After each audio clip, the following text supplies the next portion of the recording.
Good evening, the evening news. I am Babatunde Fanuopo. Governor Adeleke has raised alarm over credible report of a sinister plot by elements within the opposition parties to launch vicious attacks on local government secretariats across the state, including orchestrated onslaught on leaders of the People's Democratic Party and top government officials.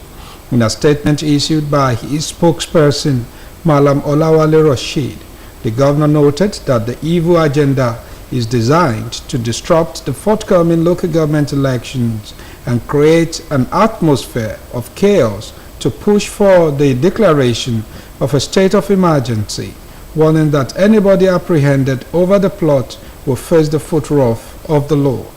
The governor, who described Osun as one of the most peaceful states in the federation, described the reprehensible desperation among the opposition politicians, especially of the All Progressives Congress, which is manifesting in their concoction of fake court rulings, deliberate fabrication of fake news, and condemnable building of false narratives, instead of facing the electorate on February 22nd.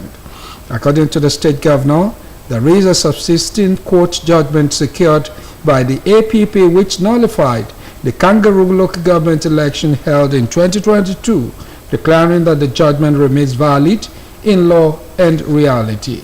The statement affirmed that the judgment of a court of appeal in Akure was about the filing of court processes by the People's Democratic Party, which has nothing to do with the subsisting judgment that sacked the illegally elected council chairman and councillors of the APC. The governor said he has issued stern directives to the security agencies to secure the state and apprehend any troublemaker, as there is no legal basis for any plot to take over the local government system in Osun State. Elections to fill the offices of chairmen and councillors are scheduled for February 22nd. The governor has said he is determined to deploy all available machinery of the state to maintain peace and punish troublemakers, while calling on citizens and residents of the state to go about their normal activities without fear or intimidation. In the meantime, the Nigeria Police Force has dismissed recent reports alleging that 3,907 firearms are missing from its armories, stating that the claims are misleading and do not reflect the reality of the situation. In a statement issued today, the Force Public Relations Officer ACP Olumuyiwa Adejobi emphasized that the allegations stemmed from a 2019 audit report by the Office of the Auditor General of the Federation and do not indicate an actual disappearance of arms. This clarification follows a report which detailed how the Senate Public Accounts Committee grilled the Inspector General of Police, Kayode Egbetokun, over discrepancies in police armory records. During the hearing, the committee expressed concern that 178,459 firearms, including 88,078 AK-47 rifles, were allegedly missing from police formations across the country, citing findings from the Auditor General's 2019 audit report. However, the police maintained that such figures do not reflect the current status of their armories, noting that weapons assigned to officers for operations may not always be present during audit. Reiterating the point, he highlighted that some arms were lost due to attacks on police formations, particularly during civil unrest, where several officers were killed and their arms carted away. Adejobi also clarified that Egbetokun was not present during the Senate's discussion on the missing firearms, contrary to reports suggesting otherwise. Still on security, the Director General of the Department of State Services, Mr. Oluwatosin Ajayi, has called for a policy mandating recruitment of first-class graduates into the intelligence agency to strengthen national security. Ajayi made this call while delivering the 2025 Distinguished Personality Lecture at the Center for Peace and Strategic Studies, University of Ilorin, Kwara State.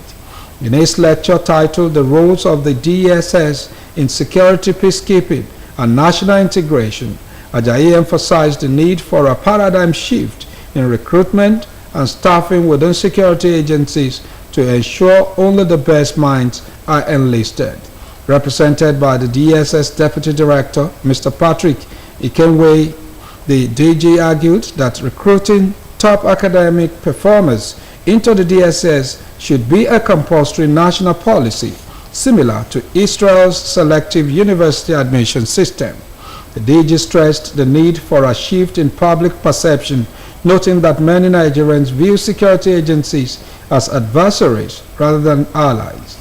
He warned that such attitudes negatively impact intelligence gathering, peace building, and national integration.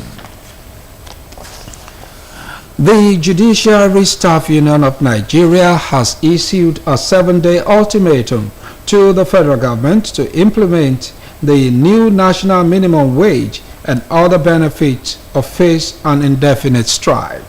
This ultimatum was conveyed in a communique released after an emergency meeting held at the Osun Secretariat in Abuja.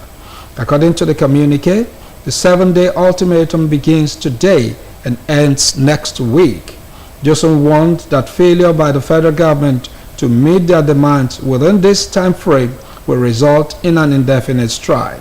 The union is demanding the full implementation of the new national minimum wage of 77,000 naira and other benefits for judicial workers. Osun has been at loggerheads with the federal government over the non-implementation of the new minimum wage for judicial workers, even though other public sector workers have begun receiving the revised wage. Young people have been encouraged to desist from the use of hard drugs to avert consequences that may have negative effect on their lives. The Assistant Commander, Narcotics of the National Drug Law Enforcement Agency, Mrs. Comfort Oyebayo, gave the charge during her speech at the third orientation program for the newly admitted students of the Federal University of Health Sciences, Ilorin, Osun State. Mrs. Oyebayo spoke extensively on the use of hard drugs, abuses, and its negative effect on the younger generation and the society at large. Mrs. Oyebayo pointed out that they are usually convinced by peddlers that hard drugs are meant to enhance academic performance without telling them the side effects like depression, financial loss, and premature death. Also speaking at the orientation program was the Dean, Faculty of Sciences, Professor Mutalib Adeleke, who shed light on examination regulations, course unit system, and computation.